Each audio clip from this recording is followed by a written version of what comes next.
Assalamualaikum warahmatullahi wabarakatuh.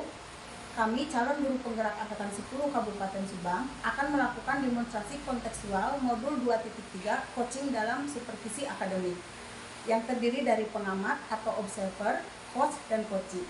Saya Lia Yuliawati dari SDN Dawan 1.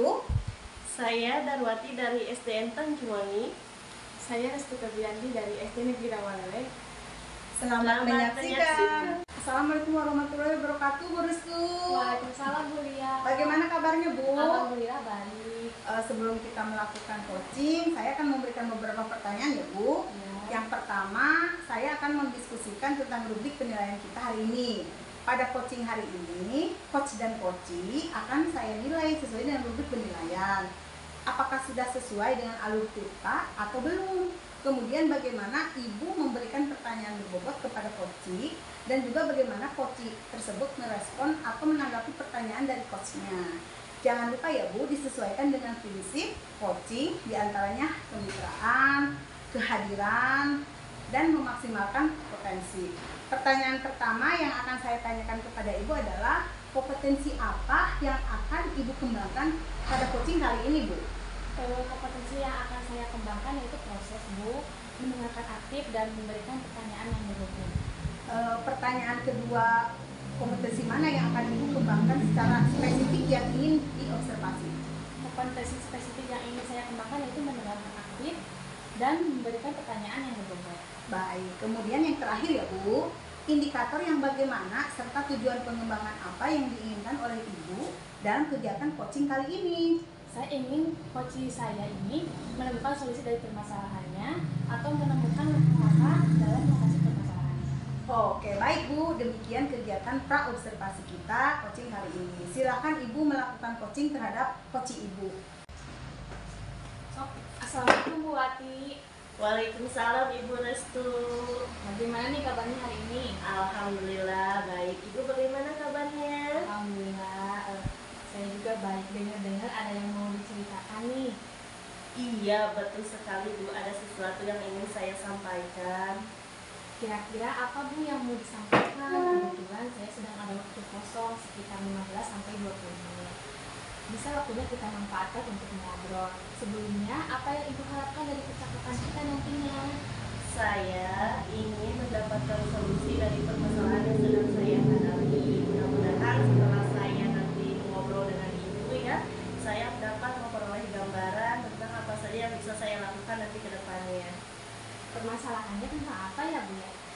Begini Bu, di kelas saya, di kelas 2 ada anak yang sering tantrum, marah-marah ketika diminta untuk menulis apa yang ditulis di papan tulis. Dan terkadang anak tersebut menjadi tidak terkendali ketika pandangannya, ketika dia menulis pandangannya terhalang oleh orang lain atau oleh teman yang lain. Nah, anak tersebut bisa langsung marah-marah dan melempar barang-barang yang ada di sekelilingnya. Hal ini tentunya membuat teman yang lain menjadi ketakutan, Bu.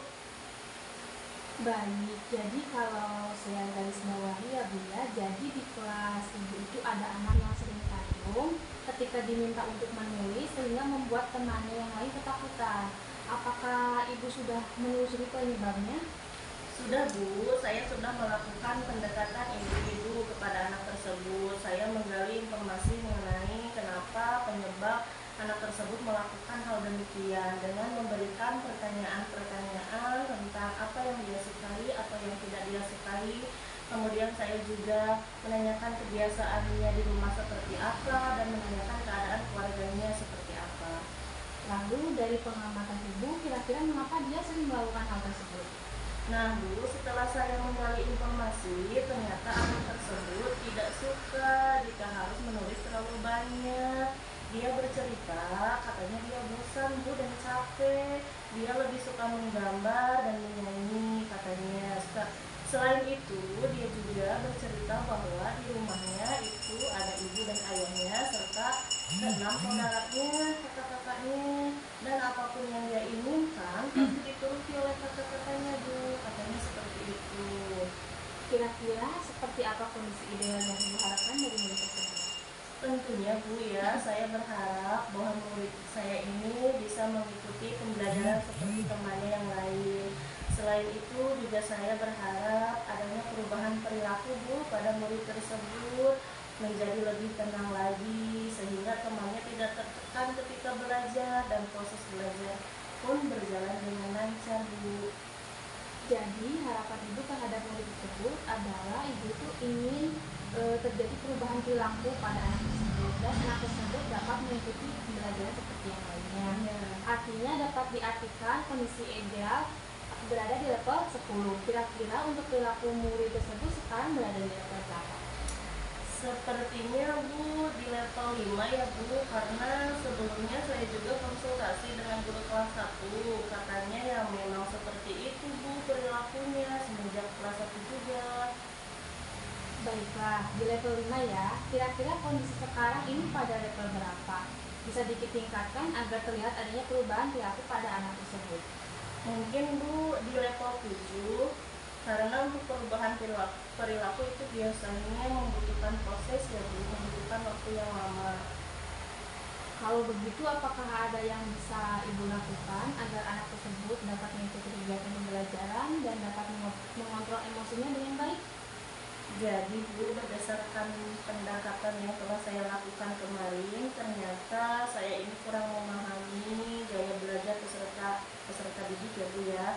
Seharusnya saya melakukan tes diagnostik awal untuk mengetahui kebutuhan dasar belajar.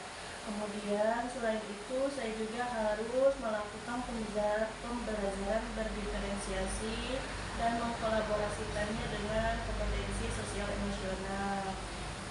Selain itu juga saya harus melakukan ice breaking dan menggunakan teknik stop di sela-sela kegiatan pembelajaran.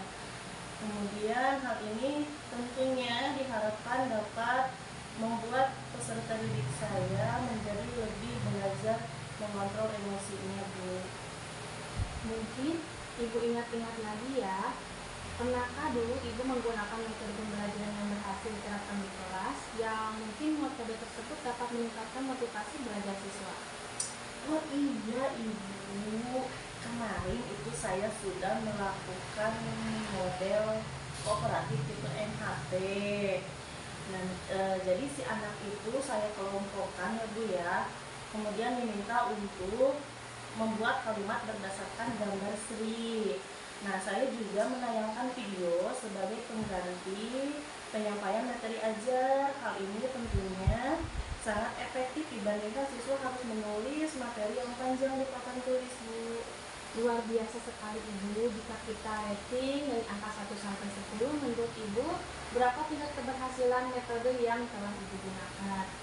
Jika diberi nilai, mungkin posisinya berada di angka 8 Bu. Kenapa tidak maksimal di angka 10? Mungkin karena pada saat itu saya belum memetakan kebutuhan murid Bu, jadi rating yang diperoleh tidak maksimal.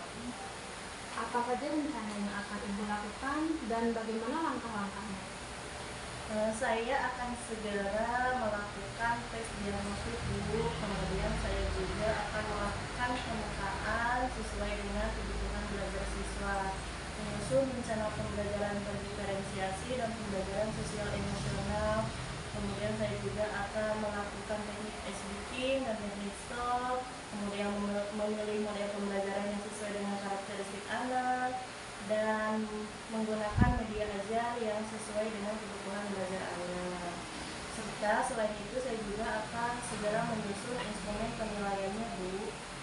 Wah, luar biasa sekali rencananya, yaitu dengan merancang proses pembelajaran yang sesuai dengan kebutuhan anak dan mengkolaborasikannya dengan pembelajaran sosial emosional sehingga anak tidak bosan untuk belajar. Nah, lalu kira-kira siapa saja yang membantu ibu dalam menyusun ataupun melaksanakan rencana tersebut? Pihak yang terlibat tentunya yang pasti yang pertama itu kepala sekolah yang dulu sudah pasti, kemudian rekan sejawat yang ikut membantu, kemudian orang tua karena kita harus menginformasikannya terlebih dahulu, dan satu lagi yaitu peserta didik itu sendiri. Kira-kira berapa lama ibu membutuhkan waktu untuk melakukannya? Sepertinya tidak terlalu lama Bu, karena saya akan segera melakukannya. Mungkin di sisi pencapaiannya saja yang agak lama, karena ini kan Saya menginginkan perubahan perilaku ya Bu. Biasanya kalau perubahan perilaku atau yang berkaitan dengan pengelolaan emosi itu bertahap, berproses Bu. Kapan nih Ibu bisa mulai melaksanakan rencana ini? Secepatnya Bu ya, karena agar murid mendapatkan hak belajarnya dengan baik, kemudian proses pembelajaran pun terlaksana sesuai dengan yang diinginkan oleh murid ataupun oleh kita selaku gurunya. Kemudian Ibu, komitmen yang seperti apa yang akan Ibu lakukan agar rencana ini berjalan dengan baik? Saya akan konsisten secara terus-menerus belajar mengembangkan diri, kemudian menggali informasi yang berkaitan dengan pendidikan, kemudian berkolaborasi dengan teman sejawat, berbagi praktik baik, baik itu di lingkungan sekolah ataupun di luar sekolah. Baiklah Bu, adakah dukungan dari pihak lain yang Ibu butuhkan? Kalau di sekolah saya ya Bu, mengenai sarana dan prasarana serta dukungan moral, alhamdulillah sudah saya dapatkan baik itu dari kepala sekolah ataupun dari rekan sejawat. Baiklah Bu, semoga rencana Ibu berjalan dengan lancar. Tadi solusi dari Ibu yang sampaikan sudah bagus dan juga sudah pernah Ibu terapkan di kelas. Tinggal Ibu aplikasikan kembali untuk menyelesaikan masalah dari anak tersebut. Nah, bagaimana sekarang Ibu perasaannya? Alhamdulillah, plong sekali Ibu. Terima kasih. Saya merasa telah menemukan gambaran ataupun solusi dari permasalahan yang sedang saya hadapi. Baiklah Bu, saya rasa cukup sampai di sini obrolan kita. Saya tunggu perkembangan selanjutnya. Terima kasih Bu. Ya, terima kasih Ibu Restu. Sama-sama. Baik Bu Restu, gimana tadi hasil dari proses coaching? Apakah berjalan dengan lancar? Alhamdulillah berjalan dengan lancar. Alhamdulillah. Nah, setelah melakukan observasi selama coaching tadi, ada sedikit pertanyaan yang akan saya tanyakan kepada Ibu ya. Iya. Pertanyaan yang pertama, apa saja yang sudah didapatkan pada coaching terkait indikator ketercapaian yang diinginkan? Di coaching ini saya sudah melakukan coaching dengan alur tirta, menanyakan tujuan, identifikasi, rencana aksi, dan tanggung jawab. Sehingga alur tersebut bisa menggali coaching untuk menceritakan permasalahannya dan menemukan solusinya. Baik, jadi Ibu sudah berhasil melakukan proses coaching dengan sesuai alur kita ya Bu. Ya. Nah, sesuai dengan yang tadi saya amati juga ada beberapa catatan. Ibu tadi sudah berhasil menyampaikan sesuai dengan alur kita, yaitu sudah menanyakan tujuan kepada coaching. Ibu juga sudah mengidentifikasi permasalahan yang sedang dihadapi coaching. Ibu juga sudah mengarahkan coaching untuk mencari rencana atau tindakan apa yang baiknya dilakukan. Dan juga Ibu sudah berhasil untuk menemukan rasa tanggung jawab pada diri coaching itu sendiri agar rencana aksi yang akan dilakukannya dapat berjalan dengan baik. Oke, saya juga tadi sudah mendengar percakapan Ibu dengan coaching. Sudah fokus ya, Ibu sudah fokus terhadap coaching. Artinya di sini Ibu sudah ada present atau kehadiran penuh. Kemudian Ibu sudah mendengarkan aktif dan tentunya Ibu sudah mengajukan pertanyaan-pertanyaan yang berbobot sesuai dengan kata kunci yang disampaikan oleh coaching. Luar biasa apa yang sudah Ibu berikan pada proses coaching hari ini. Mudah-mudahan sukses ke depannya dan diberikan kemudahan lagi pada proses coaching selanjutnya ya Bu. Iya. Satu lagi Bu, untuk ke depan kompetensi apa lagi yang ingin Ibu kembangkan berdasarkan hasil melakukan coaching hari ini Bu? Kompetensi yang ingin saya lakukan yaitu dengan cara lebih memahami lagi proses tirta sehingga saya nanti dapat melakukan coaching lebih baik lagi. Baik, Ibu luar biasa ya. Jadi Ibu akan mendalami lagi alur tirtanya supaya lebih baik lagi ke depannya. Baik Bu, terima kasih sudah berkenan melakukan sesi tanya jawab ini. Saya akhiri sampai di sini. Terima kasih atas kesempatannya dan sampai jumpa lagi. Wassalamualaikum warahmatullahi wabarakatuh.